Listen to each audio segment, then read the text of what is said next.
Surfing is a crazy sport. There's no need for you to be in the water at that time. You might get eaten by a shark. I do not feel sorry for you. I feel bad, but not sorry because you knew the thing was there. What's crazy is you even have experts that defend sharks. I don't even know when this started. When did we start defending killers? Like, we defend them. They're out there in the ocean, they're killing and stuff. And then you have these shows, Discovery, Shark Week, 50-50, shark experts. And they come out, hi guys, I just want to tell you a little bit about sharks. Did you know that sharks aren't the mean killers everybody paints them out to be? Sharks don't even like eating humans. They don't. How do you know this? How do you know this? I mean, for things that don't like humans, they've eaten a lot of them, You have to admit. They've eaten a hell of a lot. Surely the memo would have gotten around by now. No, they don't like eating humans. What happens is they get really confused, because from underneath they see you paddling on the surface and they mistake you for a seal. They think you're a seal and they come up and they grab a bite, and then by the time they realize you're not a seal, it's too late. It's not their fault. They're just sharks. I'm like, really? Why don't those same people come and defend like black people when people are saying black people commit crime, black people crime? Like, why don't they have those same people there, Like, these blacks always robbing people, these blacks always, and they come and, well, actually, guys, black people don't like crime. Yeah. What happens is they get like really poor because of things that have happened in the past. And then like some of them resort to criminal activities to try and make ends meet. And so when they see you from far, they just get confused because you look like an ATM. Because you freeze every time they see you. You freeze. And then they poke you and money comes out. Yeah. It's not their fault. They're just poor. It's a lot of rubbish. That's what it is. Sharks don't like people. How do they know? Do they ask them, don't like, tastes like Marmite. I don't surf. I sit on the beach and I enjoy it from there. It looks beautiful. I enjoy it. And I'm sitting on the beach in Malibu. And it's during the week, so it's really empty. There's just one girl surfing out there, California babe, and she's rocking it, and she's got long blonde hair and tan, looking very fake, and just like, she's riding her board and doing her thing, and all those unnecessary surfing moves that people do, Just stay here, there's no need for... And sure enough, at the end of it, like she's doing those things, and the wave comes like, and I was like, you're dead. But she wasn't. And she comes out of the water, and she's having the time of her life. And she looks over at me, and she's like, hey there, are you like gonna come in? The water's like super amazing. I said, no, thank you. I'm just gonna sit here. I'm just gonna sit here and watch you. You're very good. Keep it up. She's like, OMG, you talk funny. No, I don't talk funny. You talk funny. Where are you from? I'm from South Africa. She's like, oh, wow. Like Africa? How did you get here? What? I used my monkey grip under the plane. How did you get here? She doesn't even wait for my answer. She runs. She's in the water. She's doing her thing, surfing, having a good time, doing those things. She comes back out, and now all of a sudden we're best friends. She runs out onto the beach. She's like, hey, Africa. I'm like, hey, America. So like, you don't surf at all? I said, no, I don't. Where I'm from, we don't really surf. Johannesburg, there's no surfers out here, She's like, that's too bad. Like, do you guys have waves in Africa? Do we have waves? A grown human being asks me if we have waves on a continent. Like, no, we don't. Yeah, by the time the water gets to our side of the world, it's just so tired. It's just, so worn out from all the traveling. It tries, but it's,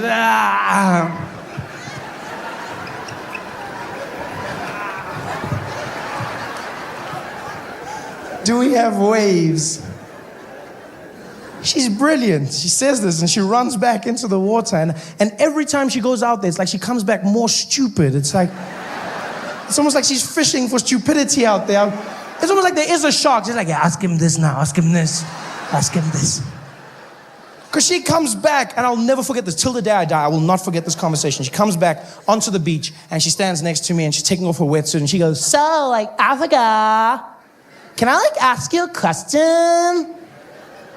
said, yeah, go ahead, go ahead. If you're like from Africa, have you like ever had AIDS?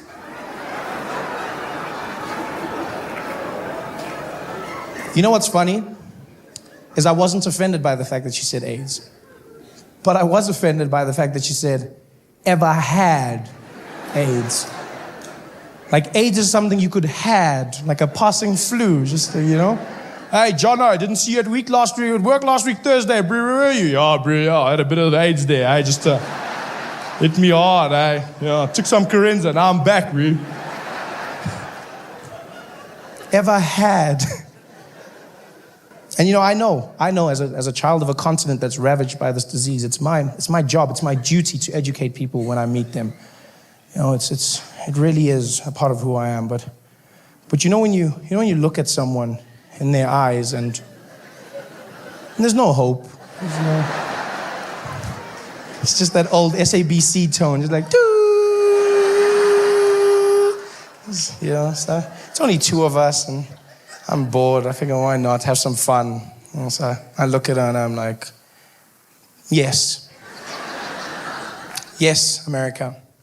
I've had AIDS many, many times. She's like, oh, wow, really? Oh my God. So aren't you gonna be like super skinny and dead or something? I said, no, AIDS is not as bad as you think. It's just like chocolate, you know? You just shouldn't have too much at one time. You're just like, AIDS. Oh, too much AIDS. Oh. And then you stop for a bit, and then after you're like, more AIDS, you know, you just chill. She's like, wow, is it like chocolate? I said, yeah, you should try it sometime. She's like, No, that's disgusting. So then if it's like chocolate, then it's gonna get all melty and I'll be covered in like AIDS chocolate and I'll be all sticky and I'll be all dirty. I was like, yeah, then you just take a shower.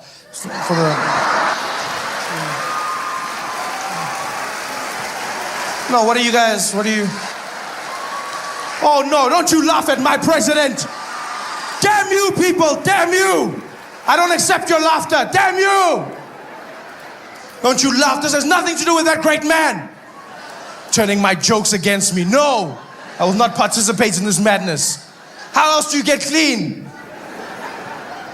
Hey there, thanks for watching. Now, all I need you to do is click on that little circle on your screen. Yeah, that one. Oh, yeah, just like that. Hold on. Yeah, click. Nice. I'll never forget the day I saw a picture of Barack Obama meeting Nelson Mandela for the very first time. It's a beautiful image, and it's of the two men in silhouettes.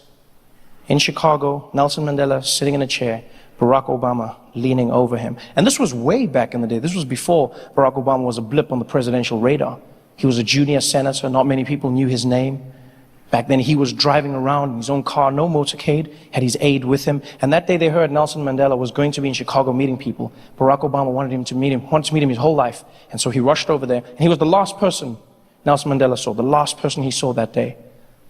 And I always imagine Nelson Mandela was sitting in the room and his assistant came over. She was like, Mr. Mandela, I know we said we are done, but unfortunately there's just one person who would like to meet you, sir. I was like, Zelda, I'm so tired. Can we leave? No, I know you want to leave, Mr. Mandela, but there's a young man that you really need to meet. His name is Barack Hussein Obama. Barack Hussein Obama. He's American. Yes, that's correct. He's going to have a tough time. Where is he? He's right outside the door. Okay, show him in. Show Barack in. Okay, I'll be right back. And she went over to the door. She's like, Mr. Obama, Mr. Mandela will see you now. And Barack walked in. He was super excited to meet his idol. Nelson Mandela was sitting on the chair. He looked over. Young Barack, how are you? And Barack was like, oh man, Nelson Mandela, man, this is the craziest day of my life, man. I can't believe this shit right now. I can't believe I'm meeting Nelson Mandela for the first time, man. Oh man, I waited my whole life for this moment. I'm like, I won't be just like you, man. I read your books, man. I saw what you were doing in prison. I was like, I'm gonna be the first black president of America. I'm gonna do the same things you did, man. I'm gonna win those votes, and I'm gonna be the first black president of America. And Nelson Mandela was like, not with that voice.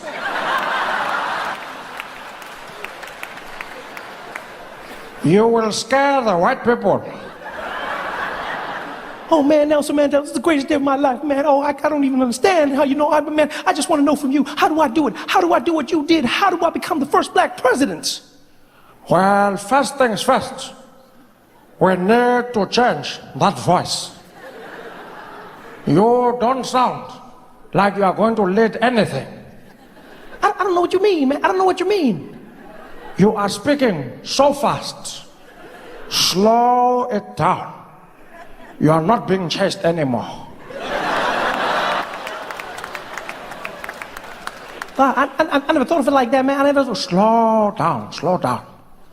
Okay, I guess I do speak fast sometimes. I could Slower than that. I could slow it down. I could slow it way down. Is this good? That's better. Now, you need to make sure you add some bass to your voice. I don't know why that's an issue. Imagine if I spoke like this. Do you think people would have voted for me? No, I would still be in jail. Bring some bass. Okay, I could try to I could try to bring some bass. Is that Lower than that. I could go lower than that. Is that good? Lower than that. Lower, way down. I could keep it here. I can keep it here. That's better. Now, very important. To be a first black president, your pacing must be powerful. Every word must seem like the last you will ever speak. Wow, that's powerful, Mr. Mandela. Let me try to speak like that. Does that work? That's good. Very good. I can feel it. Yes, now for the magic touch. To be first black president, you need to have the husk.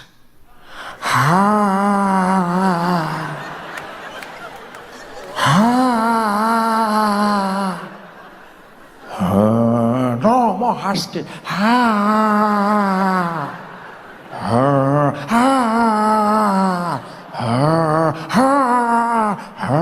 That's it, you are getting it now.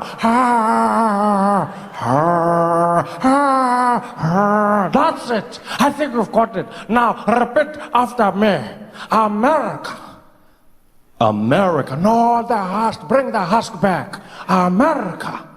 America. America. America. America. America. Yes, I can feel it. Say, this is my country.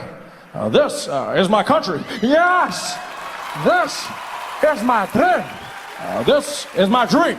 Yes, I can feel it. You are going to be the first black president. I don't know. Do you think we can do it? Yes, we can. Yes, we can. Yes, we can. Yes, we can. Yes, we can. Yes, we can. You've got it right. Now go get them, my nigga.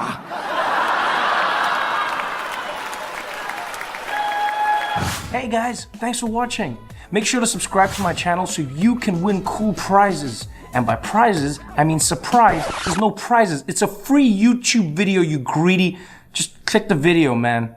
Why you want free things on free things? It's crazy. I'm loving it. Living the American life, trying to do it. It's crazy. You know, so I had to learn how to drive out here, which was fun.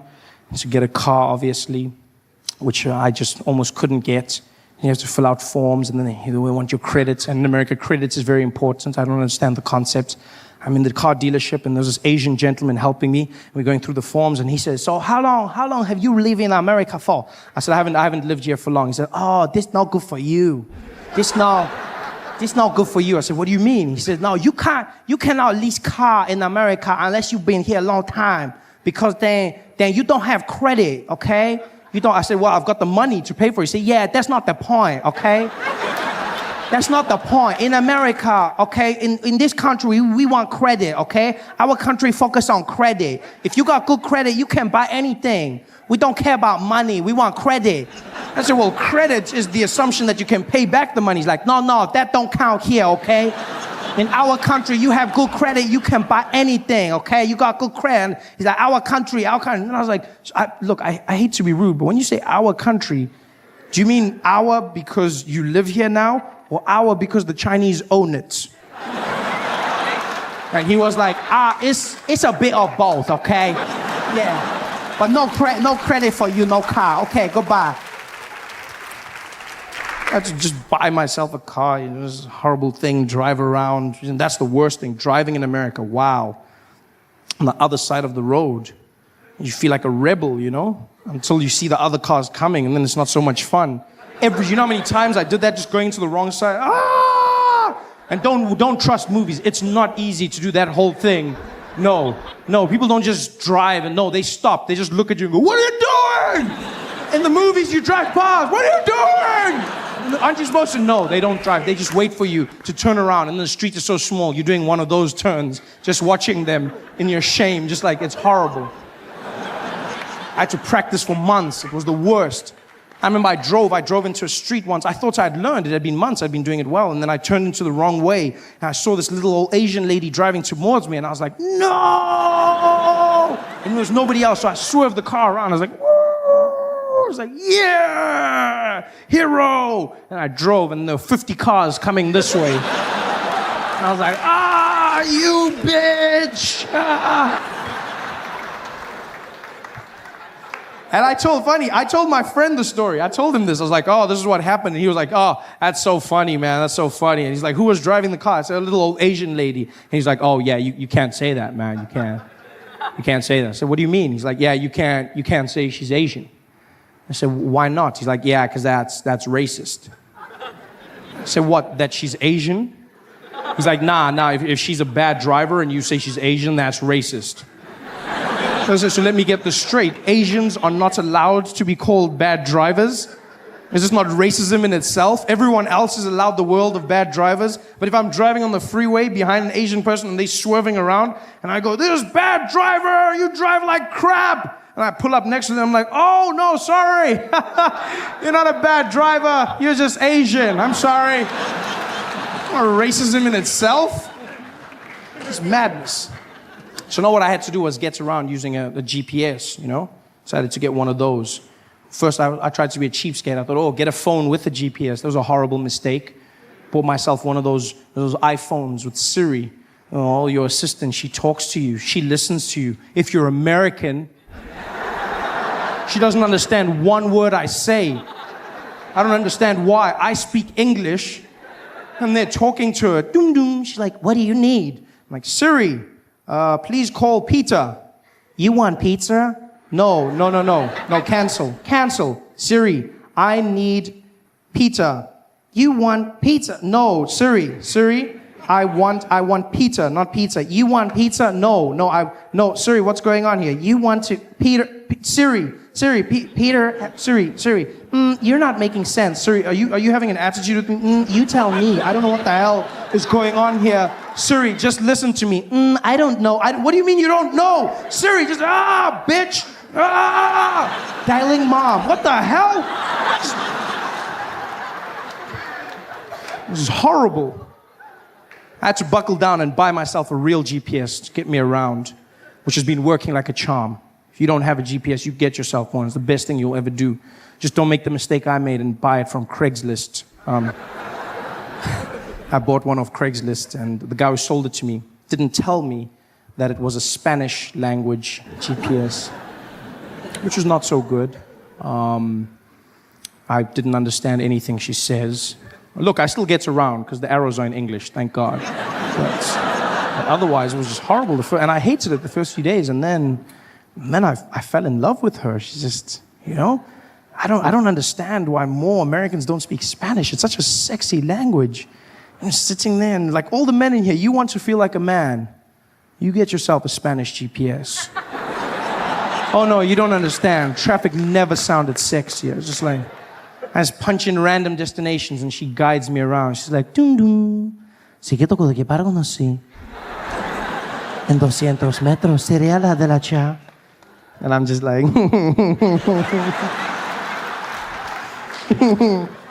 oh, shucks, Tom Tom.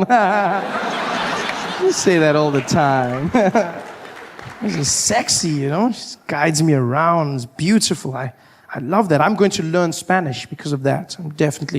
Spanish has gone up my list. I had a few languages in Spanish. Spanish was like 6th language. I spoke 4 languages in South Africa. And then the 5th language was going to be Japanese. And then Spanish was, but now Spanish has gone up. Japanese I've had to pause because of the earthquake. There's not that many of them traveling now. So it's sad. There's no one now. There's like walk around the streets, just, you know. But Spanish has gone up. Because I was getting good at Japanese, don't get me wrong. I was getting really good. You know, I could say, and it's a great language. It's powerful. Because you speak Japanese from your chest. It makes you feel strong. Hey there. Yeah. Very strong. Whereas English you speak from the head and the chest. You know? Do you know what I mean? You speak it head and chest. You wouldn't know this. You wouldn't know this if you listen to many coastal girls in America. Like I've been in places like California where women insist on speaking English from their nose, which is not the correct. Yeah, like, oh my God, are you guys gonna like do this? And I was like there with Tiffany and we were talking and that's not the right way. You're not using your lungs. I know this because when I choked her, she sounded exactly the same. Jesus. Then she's like, oh my God, you're like totally choking me right now and I can't breathe and this is so not on. I am so gonna tweet about this. This is like the worst thing ever. Oh, I am so dying. OMG. You know, it's horrible. Whereas Japanese is strong. Japanese you speak from the chest, you know. A lot of the Americans are learning Chinese, I've seen. You know, Chinese, I see people say, you gotta learn Chinese. They're taking over. Chinese. Ni hao ma. Shi xing ni. Chinese. It's too late. It's too late to learn Chinese. It's over. No, it's true. It's true. Because it's also one of the hardest languages in the world. I mean, how do you learn Chinese now? Just, you know, they've got over 10,000 characters in the alphabet. You know this? 10,000 characters. We've got 26 in English. And there's still people going, what comes after Q? 26. This is, you know, 10,000 they've got. That's super smart. Although they must have the worst Sesame Street in the world. It must suck being a Muppet in that country. I can just see them on a Monday morning singing to the kids. 5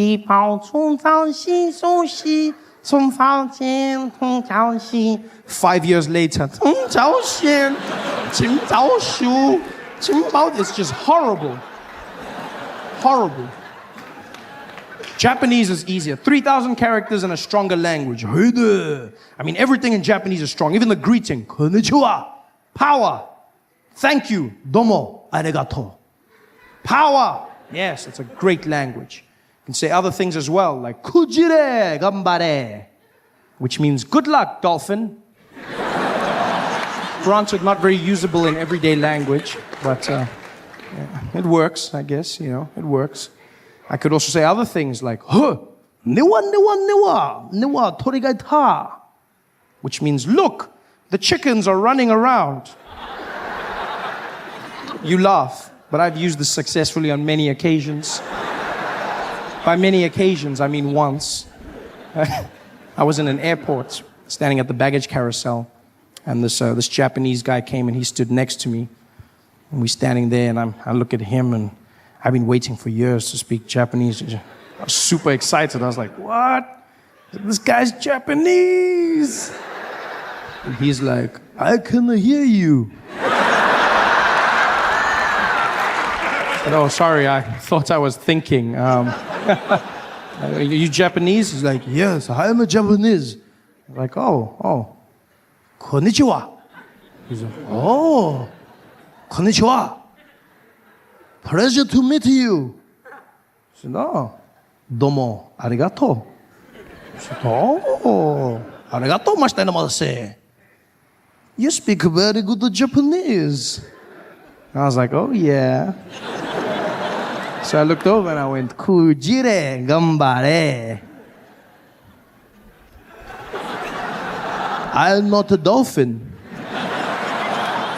But thank you for the good luck. I was like, I can't believe this works. Looked over, I was like, huh? Niwa, torigai ta. He was like, I don't see the chicken anywhere. You speak a very strange Japanese. Where did you learn? I said, I learned in all different places, all over my life. Why do you speak English with a Japanese accent now? I don't know. I get carried away. You freaking me out. I'm freaking out too. You guys have been so much fun, man. Thanks for hanging out. Thanks for coming. Oh, I'm walking over here. That was all I thought New York was before I came here. I just thought it was a city of people almost getting run over. Just everyone walking into the street, a taxi rolling up, slamming the hood. I'm walking over here. What's wrong with you? You want some coffee? I didn't even know what that meant. All I knew was one day I was going to go to New York City. And I too was going to almost get run over by a car. I had a dream and I set out. And you know what? It's a lot harder than it seems. You know, in the movies, they make it look simple. They make it look like you run out, the car almost hits you, you do that thing, slam the hood and then move on. But it's not that easy. It's all about timing. It's all about timing. It's all about being precise. You have to get out there at the exact same time that the taxi is there so that it stops so that you can hit the hood, right? If you don't have the guts and you come out too late, the car's gone. It's a waste of everyone's time.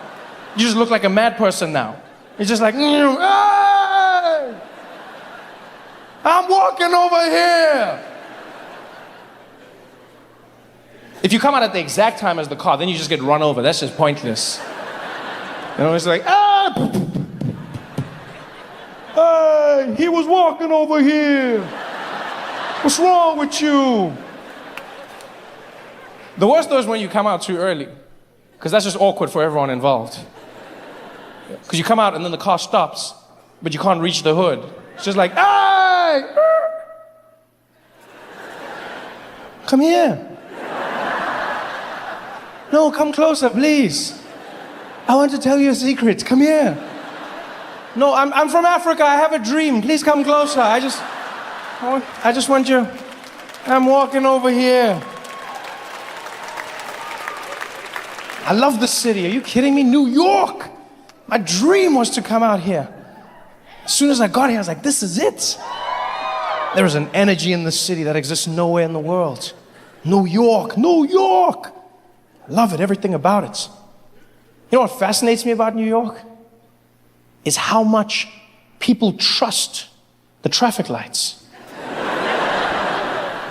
I have never seen anything like it. You must remember, I come from an African country, and all over Africa we have traffic lights, but we don't use them. Right? It's less of a command and more of a suggestion. It's not stop, it's stop. It's almost like, you know, it's almost like an African traveled the world, saw that other people had traffic lights, and then just brought them back, but didn't know what they were for. Like the guy was just like, guys, we need to get traffic lights, huh? And people were like, what for? It's for the intersection. It adds atmosphere. But no one actually knew what it was about. We don't care about the lights, and we don't trust the lights. But in New York, I've never seen it. People trust that light with their lives. I was walking through the streets one day. I was walking next to this man. I'll never forget this, right? He's standing there on the sidewalk, and the light changes in our favor. And I look to the side, and there's this truck that is barreling down the road. And I'm looking at the truck, and as soon as the light changes, the guy next to me, he just steps out into the road. And so instinctively, I stuck my hand out to protect him. I was like, yo, dude, there's a truck. And he was like, it's okay, we've got the light.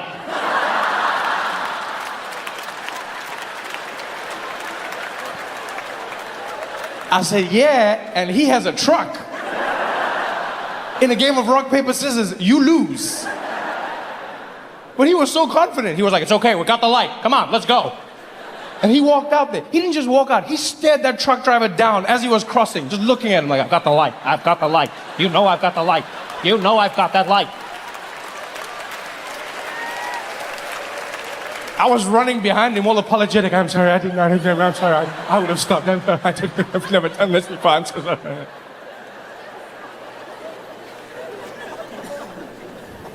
I walked with that man for 12 blocks. And let me tell you, I have never been imbued with the confidence of another human being the way I was with him. I started that day thinking and pondering before stepping out.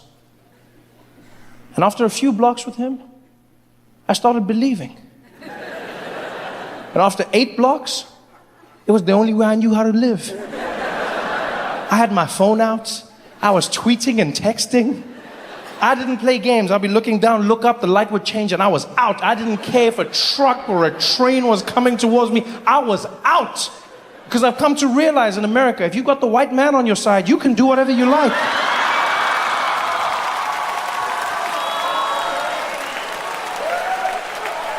You just roll. What an exciting time it's been. I couldn't have chosen a better time to come and live in the United States. Huh? What an exciting time.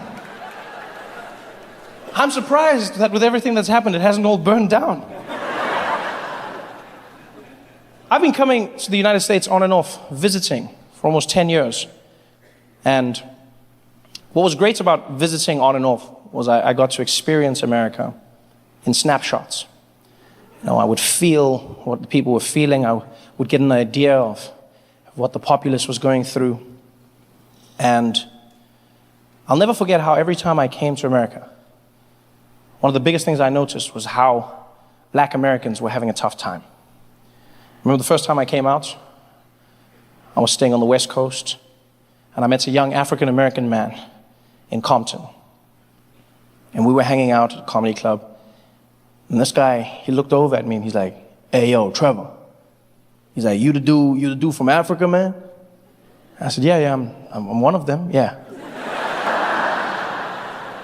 He's like, yo, man, I can't front, B. It's an honor to meet you, man. It's an honor to meet you, man. Yo, man, I always wanted to meet a dude from Africa. You an OG, man. You an OG. I was like, thank you. He's like, yeah, man, you know how hard it is out here for a black man? Dude, I can't front, man. You can't get no jobs, man. The cops be on your ass all the time, man. Yo, I finna go to Africa myself, man. Yo, I'm gonna go to Africa with you, man. I'm going with you, B. And I was like, yeah, if you buy the ticket, we can roll. I mean, let's go. And I connected with him today. I felt something. Fast forward a few years later.